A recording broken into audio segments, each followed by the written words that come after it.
भाग्य बनता है कर्मों से बनता है। ये बहुत सूक्ष्म चीज है जिसे लोग नहीं समझते।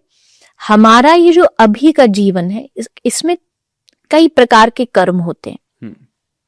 एक होता है क्रियमान कर्म, 3 तरह के कर्म होते हैं। क्रियमान कर्म, एक होता है हमारे संक्षिप्त कर्म, एक होता है हमारे प्रारब्ध कर्म।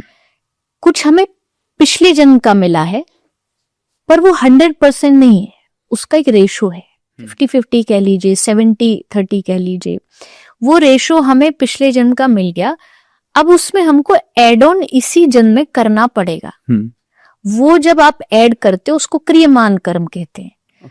आपके होता है कि कई बार हमें लग रहा है कि हम सब कुछ अच्छा कर रहे हैं पर नहीं अच्छा हो रहा, क्योंकि वो पिछले जन्म का हिसाब किताब यहाँ चुकता कर रहे हैं। लेकिन इसका मतलब ये तो नहीं हुआ कि पिछले जन्म का अगर हमारा कुछ गड़बड़ है तो इस जन्म में हाथ बंद करके बैठ जाएं। हम उसको सही करने की कोशिश करेंगे, अपने कर्मों से सही करने की कोशिश करेंगे और इस जन्म में ऐसे कर्म करेंगे कि आगे फिर ये भुगतना ना पड़े। तो कभी भी किस्मत के भरोसे रहने वाले लोग, लक के भरोसे रहने वाले लोग कभी सफल नहीं हुए आज तक। मेरे भाग्य में ही नहीं था, क्या पता भाग्य में यही हो कि आज उठ कर्म कर, शायद यही किस्मत कह रही हो आपकी और आप घर में सोते रह गए। तो ऐसे भाग्य के भरोसे रहने से कभी भी जीवन नहीं चलता है। Luck favour those who help themselves. अपने आप को खुद का साथी खुद ही बनाइए। अपने शास्त्र में भी कर्म का पहला स्थान है, भाग्य का 5वां स्थान है। पहले कर्म आता है, कर्म फिर बनाता है भाग्य। इतनी सी बस बात समझनी है। भाग्य, आई एम नॉट सेइंग भाग्य नहीं होता है, किस्मत नहीं होती, लक नहीं होता, होता है, पर ये जानना है कि वो बनाता कौन है। कोई देवता नहीं बनाता, कोई देवी, कोई भगवान नहीं बनाता, आप खुद बनाते हैं। अपने भाग्य के निर्माता आप खुद हो। चाहे आपने पिछले जन्म में कुछ ऐसा किया होगा या इस जन्म में आप कुछ ऐसा करो जिससे आपके अच्छे भाग्य का निर्माण हो। सिर्फ भाग्य के भरोसे छोड़ देना नहीं चाहिए। कर्म अपनी पूरी निष्ठा से करिए, क्योंकि अब आजकल कई लोग हैं जैसे भाई ये हमारा लकी चार्म है, उसी लकी चार्म के भरोसे जी रहे हैं। पर मुझे लगता है लकी चार्म बनाना तो अपने एक्शंस को लकी चार्म बनाइए, चीजों को नहीं। चीजें तो क्या आज टूट जाएगी, कल को फिर कहाँ जाएगा आपका लक। और फिर जैसे हम मैनिफेस्टेशन की बात करते, ये एक बहुत बड़ी पावर है। आपने एक चीज में सोच लिया कि ये मेरी लकी चार्म है, ये मुझे पॉजिटिव करेगी, कल को वो आपके पास नहीं रही। आप न चाहते हुए भी उस काम में सफल नहीं होगे। क्यों? क्योंकि आपने सोच रखा है, अपने दिमाग में आपने उसका एक खौवा बना रखा है कि इसके बगैर मैं अधूरा हूं। तो वो जब तक आप दिमाग से निकालोगे नहीं, अपने दिमाग से उस चीज को हटाइए, तब फिर आप कर्म पर डिपेंडेंट हो जाओगे। फिर आपको चीजों से नहीं, लोगों से नहीं, अपने कर्मों पे भरोसा रहेगा कि हाँ मैंने ये किया और उसका रिजल्ट, उसका फल हो सकता है थोड़ा टाइम लग जाए, क्योंकि लोगों को क्या आज कर्म किया आज ही फल मिलना चाहिए। लेकिन ऐसा नहीं होता। अक्सर किसान भी जब इस महीने बीज बोएगा तो आज से 4 महीने 6 महीने बाद फसल आती। कर्म का सिद्धांत भी वही है। कर्म कहता है कि तुम आज करो, आज भले थोड़ा लेट हो जाए, उसका फल ना मिले, पर कुछ समय बाद रिटर्न में घूम करके तुम्हारे पास आएगा। तो आई थिंक भाग्य से ज्यादा आज के बच्चों को, आज के यूथ को कर्म पे भरोसा रखना चाहिए।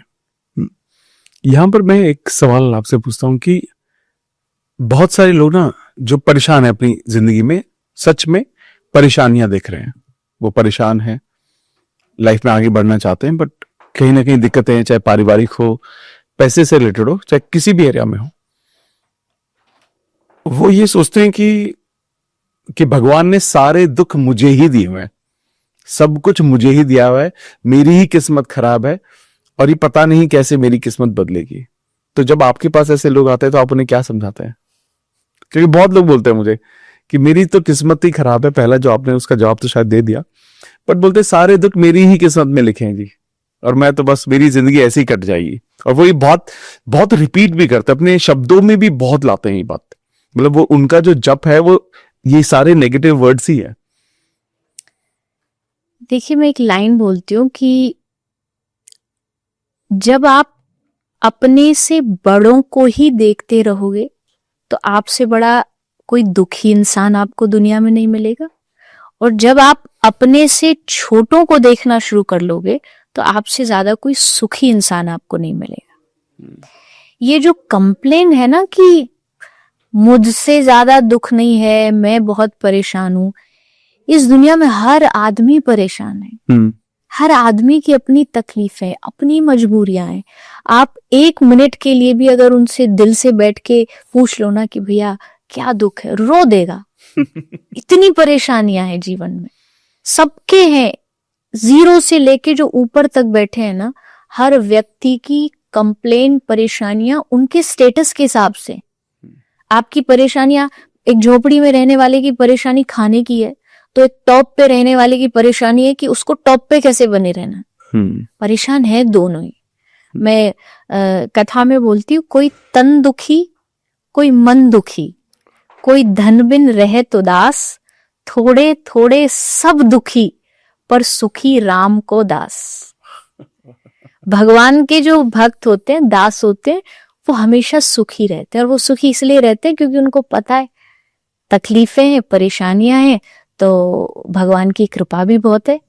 अगर उस तरफ देख रहा हूं, अपने से ऊपर वालों को देख रहा हूं, उसके पास ये, उसके पास वो, तो नीचे भी तो देखो कितने हैं जिनके पास खाने को रोटी नहीं है।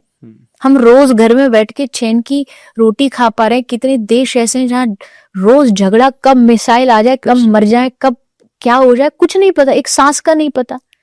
हम चैन की सांस अपने राष्ट्र में खुल के जी रहे हैं, आजादी से जी रहे हैं। हाँ, परिस्थितियां कभी हमारी थोड़ी गड़बड़ हो सकती हैं, कभी धन का अभाव, कभी तन से परेशानी है, कभी रिश्तों से परेशानी है, पर उसका मतलब जीवन बुरा है ये नहीं है। जीवन तो बहुत अच्छा है, जीवन है, यही सबसे बड़ी कृपा है। इससे बड़ी ब्लेसिंग क्या होगी कि आपके पास जीवन है। एक सेकंड कितना कीमती है, उस व्यक्ति से पूछो जिसने अभी अभी रेस में अपना एक सेकंड के कारण हार गया है। एक सेकंड की कीमत उस व्यक्ति से पूछो जो अगर एक सेकंड पहले अगर हॉस्पिटल आ जाता तो उसकी जान बच जाती। तो वो इतनी कीमती चीज आपके पास, जब आप उसको देखना शुरू कर दोगे, क्या नहीं है की जगह क्या है, जब उस पर दृष्टि जाएगी ना, आप दुनिया के सबसे सुखी आदमी बन जाओ। तो नजर उस पर डालिए। परेशानियां, दुख, तकलीफें जीवन में आनी ही है, उसको भक्ति भी नहीं रोक सकती। आप ये समझ रहे हो कि मैं भक्ति करने से मेरी तकलीफें रुक जाएंगी, बिल्कुल भी नहीं।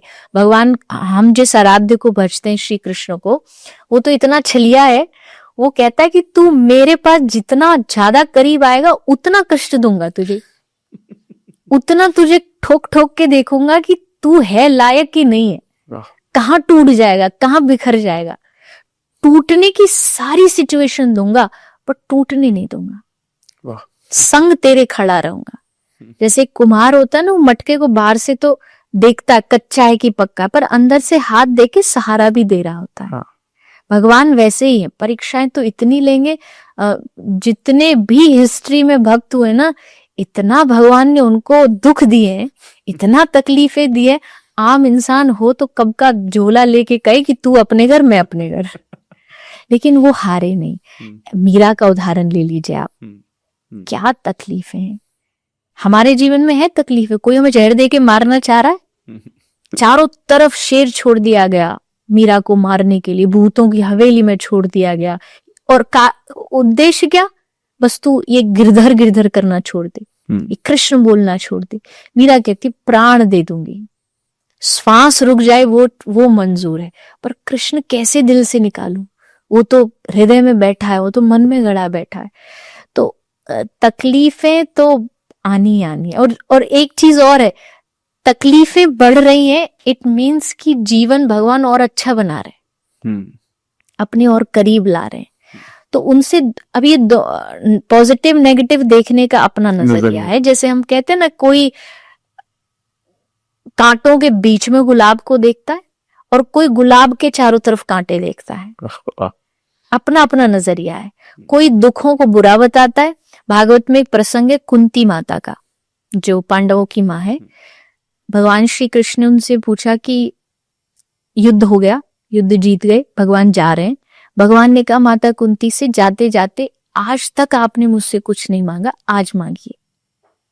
और भगवान ने ये तक कह दिया कि तुम ब्रह्मा का सीट भी मांगोगी, ब्रह्मा की गद्दी में, वो भी दे दूंगा।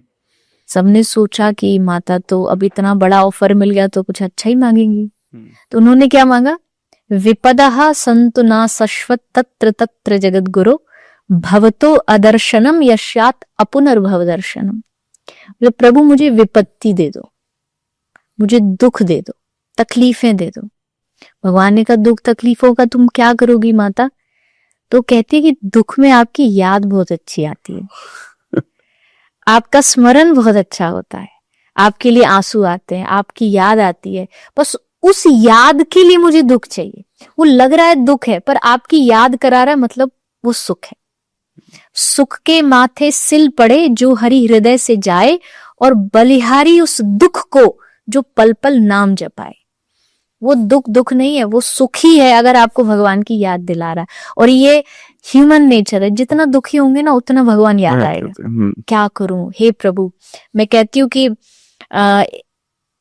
जब घमंड में आदमी होता है तो वो भगवान से कहता है please don't tell me what to do. और जब टूट जाएगा, जब दुखी हो जाएगा, तो वही भगवान से जाके कहेगा please God tell me what to do. बात वही है, वर्ड वही है, पर अब उसकी परिस्थितियां ऐसी हो गई, अब भगवान से कह रहा मुझे बताओ मैं क्या करूं। तो ये दुख तकलीफें समझ जाओगे जिस दिन, तो उस दिन पता लगेगा कि हमारे हित के लिए, कुछ अच्छा बनाने के लिए भगवान कुछ तोड़ रहे हैं ताकि कुछ अच्छा निर्माण हो सके।